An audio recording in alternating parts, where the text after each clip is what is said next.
that recently has been very near and dear to me, and that is I have a vitamin B12 deficiency. And I only found it recently. I found it right before I moved to Asia. As most of you hopefully know, I'm living in Bali right now and loving it. But right before I moved, I went to see a doctor in Canada because I literally packed up all my stuff, got rid of everything I owned, got rid of my home, everything. And one of the last things I wanted to do was just make sure to see a Western doctor, get all my blood work done, make sure that I'm in perfect health. And I went right before I left, and luckily I had asked for a B12 test just to make sure. And I realized I'd never actually been tested for B12. I realized I'd never actually been tested for B12. Every year I get tested for like everything. I mean, from my thyroid to my cholesterol levels to all sorts of stuff, right? My hormones I get tested every year. But for some reason I never get myself tested for B12. So that's the mistake people do, is they never have had a B12 test in their life, and they get their first one, and if it's deficient, they immediately blame what they've been doing just recently. Oh, my vegan diet, I'm B12 deficient, can't do it, no, it doesn't work, not natural. It's the first time they've ever tested for B12. That's like someone coming over to my house, leaving their wallet behind, and they ring me up and say, Harley, I left my wallet behind, and I hand it back to them next day, and they check it, and there's no money in there, or there's not much in there. And they're like, you stole my money. And I'm like, how much money was in your wallet? I've never actually opened this wallet before. I've never opened this wallet in my life. I don't know how much was in there, but there should have been heaps in there. But there's not hardly any in there. It's like, if we don't know how much was there before, how can we say what was the cause? If we don't know what was in there before, then how can we say, you know what I mean? So getting your first ever blood test, first ever B12 test, and making an assumption that's because you're a vegan, that's the 100% reason why, that is really, really ignorant to make that claim. Let's look at other lifestyle factors that could have possibly caused Natasha's B12 deficiency. Just maybe. Just maybe. Focus on the positive, and I have to just be very clear with myself about myself and my own issue with the deficiency is that I do have a history of being a smoker. I smoked for 20 years, heavy smoker, okay? I also have a history of having heavy antibiotic use. I had open heart surgery as a child. You can just imagine the amount of medications and antibiotics that my body was pumped with, okay? I've also, in my late teens, my early 20s, I was on the birth control pill for years, okay? And so all these things combined would mean I'm a likely candidate to have a B12 deficiency, which I have, okay? So I just want to try and be as clear as possible about this so that no one is having any misunderstandings. So today I want to actually address some of the questions and comments that I got from yesterday's video on my B12 deficiency. A lot of people wrote in sort of asking me, you know, if I have a B12 deficiency and so many raw foodists and vegans and vegetarians have B12 deficiency, then obviously, you know, vegetarian or vegan diet is not an appropriate diet. And they wanted to get sort of my view on this and what I think. And I think that what we first need to address, and I think that I really just want to be extremely clear about, is that the B12 deficiency, it's not so much about the diet as it is your own body and how it's functioning. And I think I want to really just first of all stress that not only raw foodists or vegans or vegetarians get a B12 deficiency, but many other people do, okay? Many other people that are on a meat or a dairy product eating diet get a B12 deficiency, and especially the elderly. Okay, and people that have had any kind of digestive issue. okay, whether it's Crohn's disease, colitis, irritable bowel syndrome, and especially if they've had celiac or a wheat gluten allergy, okay?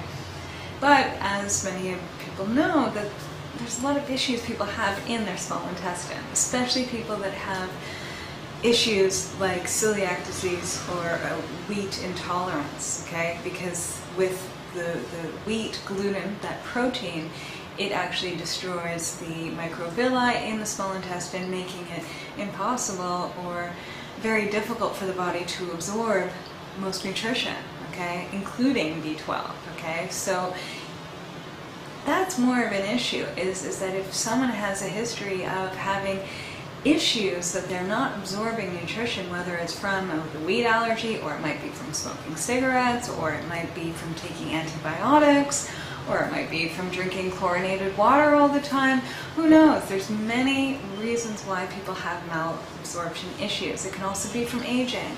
You know, so many of the elderly who have had, you know, their whole entire lives they're eating meat and seafood and dairy products, and they still run into B12 deficiency as they get older because they've run out of their reserves and they're having a hard time absorbing it from their food. And a lot of the elderly have to get monthly shots of B12, okay? So we have to look at it that way. That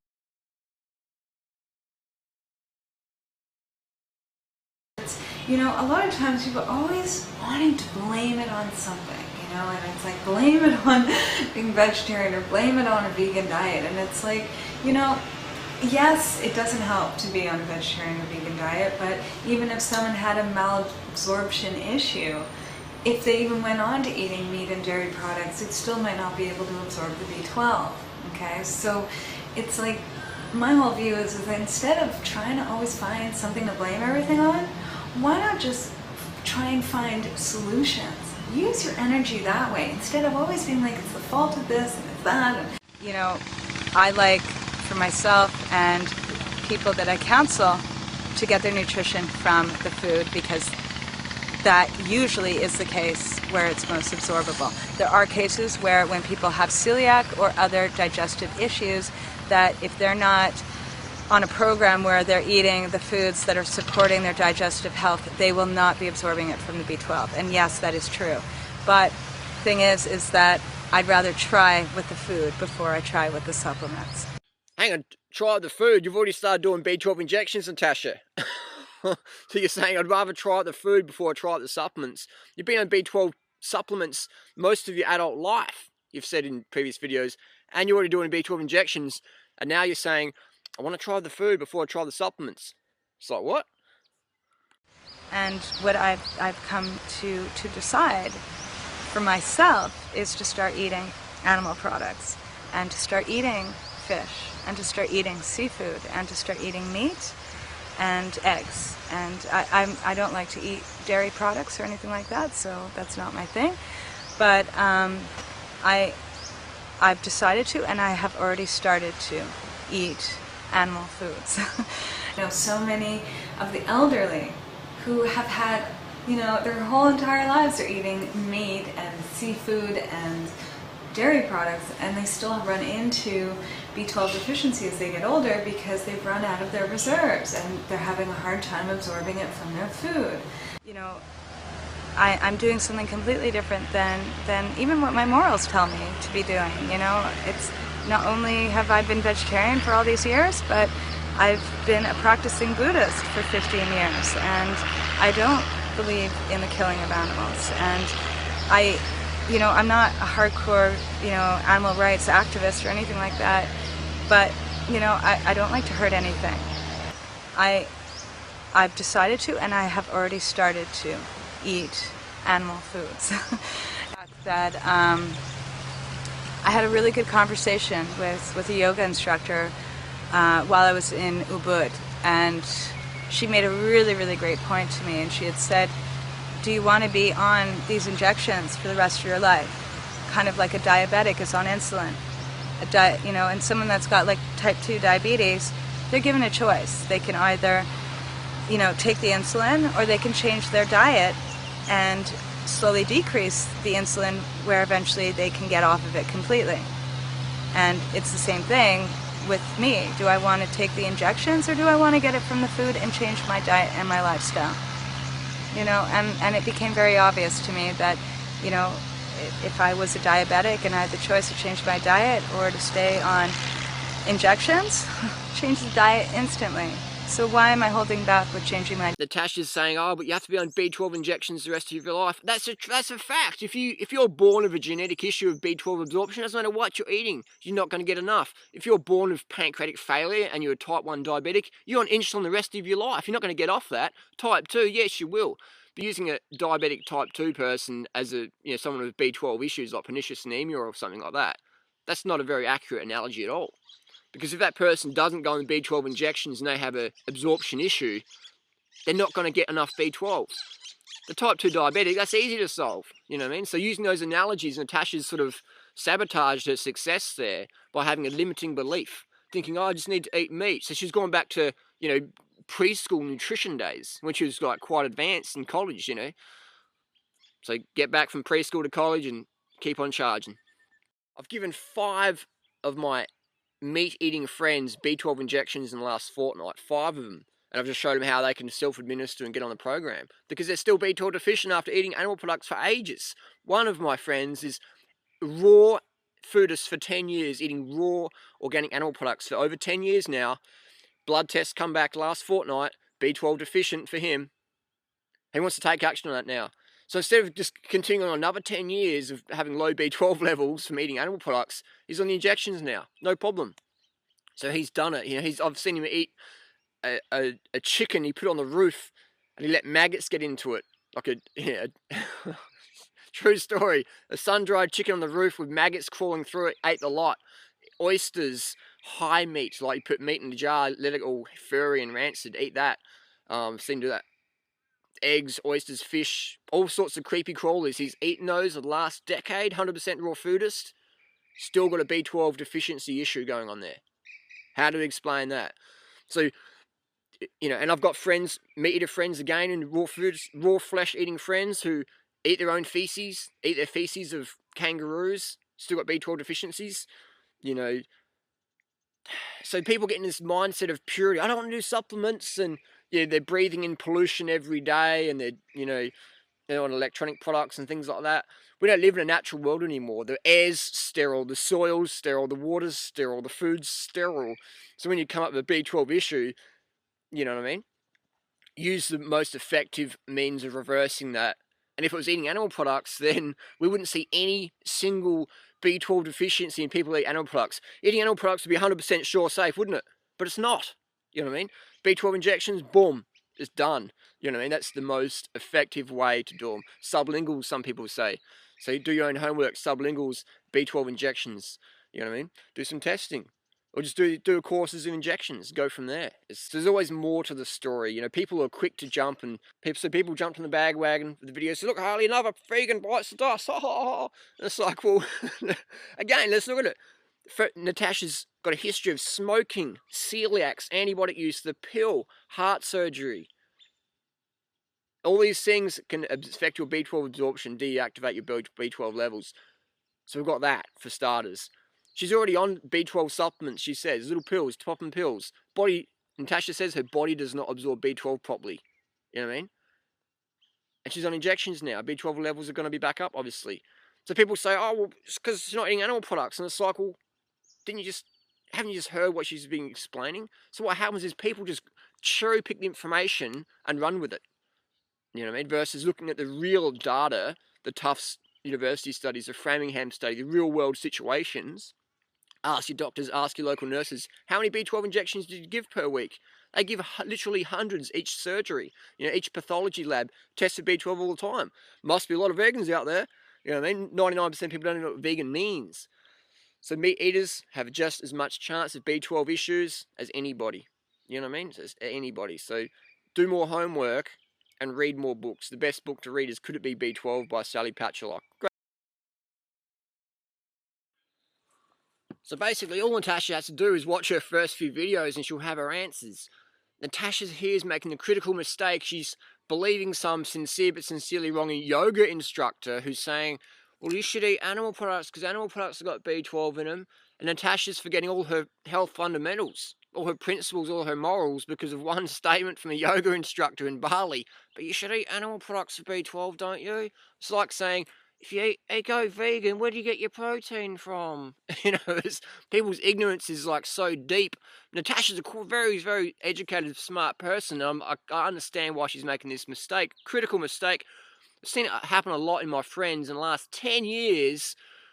They've been tested like Natasha, first time ever tested in their life, as she said before. They get tested, they get low. They've got a past health history of smoking, of antibiotic use, of celiacs, of being on the pill and or having surgery like nitrous oxide, deactivates your B12 stores. So they get the test first time ever, it comes up low, and they're vegan or vegetarian or whatever, and they assume it's from not eating animal products. You know what I mean? That's a critical mistake. And then they start eating animal products. And the B12 levels just stay the same. They don't go up. Or in Natasha's case, what she's done is she started doing injections. B12 levels are up. Now she's eating animal products and she feels better. But in actual fact, it's the B12 injections, because you will not reverse a B12 deficiency by consuming animal products. If you did, then we would not see B12 deficiency in people who eat animal products. But as we see in the Tufts University study, the Framingham study, people, up to 40% of the flesh-eating participants have borderline B12 issues. And we've got to remember, in the US, the cutoff is 150 for your serum B12 as a minimum, 150. In Japan, it's up to 550, 500. So you can test, say, 250 in US and go, yep, you're okay. In Japan, you test 250, they're like, boom, on the injection straight away, thanks for coming. So that's a critical mistake Natasha's made. First ever B12 test, assumes it's because it's a vegan. And she forgets about her past health history as a smoker, celiacs, the antibiotic use, the pill, things like that, drinking chlorinated water, having high stress life, life changes, things like that, which we all have. So that's a critical mistake Natasha's made. And now she's adding animal products in while she's doing B12 injections, and she's crediting the animal products. It's like, so I'm not sure what's happened there. Like, Natasha's was on the track doing really good, and then just boom, just dropped the ball. And that's another example of hang around people who support your lifestyle versus try and drag you down. You know what I mean? Try and drag you down to their flesh eating level, or their apathy, or their ignorance, or their just like status quo, worship the god of public opinion mindset. Hang out with leaders, hang out with winners, hang out with champions. Become what you want to attract. The moral of the story is advice is everywhere. It's the cheapest commodity on earth. Be careful who you take advice from. Follow your heart, follow your intuition, follow your morals, follow the fun, follow the bliss. Use some science. Above all, follow your heart. Lastly, just wanted to add the dangers of eating animal products. We've got heart disease, cancer, obesity, osteoporosis, stroke, all these things. One thing we forget about is the parasitic infestations that can occur, especially from fish and various animals, especially raw ones, because when you're not cooking on them, the bacteria, the little worm larvae, the worm eggs are still alive. Even when you cook them, some of these can be resistant to heat. So you're getting these worm eggs, larvae from your animal products, and they sit in your gut and can grow up to 30 feet long. Check it out. Don't just believe what I'm saying. Look up on the internet. Worm infestations from eating fish or pork or cow flesh or chickens. Look up these pictures on YouTube, the videos and stuff like that. It's pretty full on. And what can happen is these worms grow and they feed off your B12 levels in your body. So you're eating raw fish or sashimi or salmon or tuna or whatever, or pork or cow flesh, and you're thinking it's my B12, man. So you're eating it, the worms grow in your body, and then they're chewing up all your B12 levels. Your B12 levels are dropping. You don't even know because you're not getting tested. You think, oh, everything's great. And then people are getting rampant deficiencies by eating these animal products. It's sort of like trying to make your hand stronger by punching bricks. It doesn't work that way. So, and what they're happening is they're getting these worms removed in surgery, and the worms are a red colour, pink colour, and they're not normally. Why are they pink and red? Because they're actually chewing up all the B12 levels in the human body. They're feeding off that, and B12 is red naturally. It's naturally occurringly red. So these worms, they get pulled out of the body and they're sort of a red, pinky, transparent colour from chewing up all the B12. So look up B12 deficiencies from fish worms, some tapeworms, some pinworms, some hookworms. Look it up. Interesting fact to keep in mind. You know, so next time someone says, "Oh, just eat raw animal products, B12," yeah, you know, they're just parroting, regurgitating meat and dairy industry propaganda dogma, and they have really no idea on the subject. They haven't done their homework. They're just following what everyone else is doing, and they'll get what everyone else is getting, which is overweight, fat, dumbed down, sick, depressed, apathetic, out of shape, destroying their planet.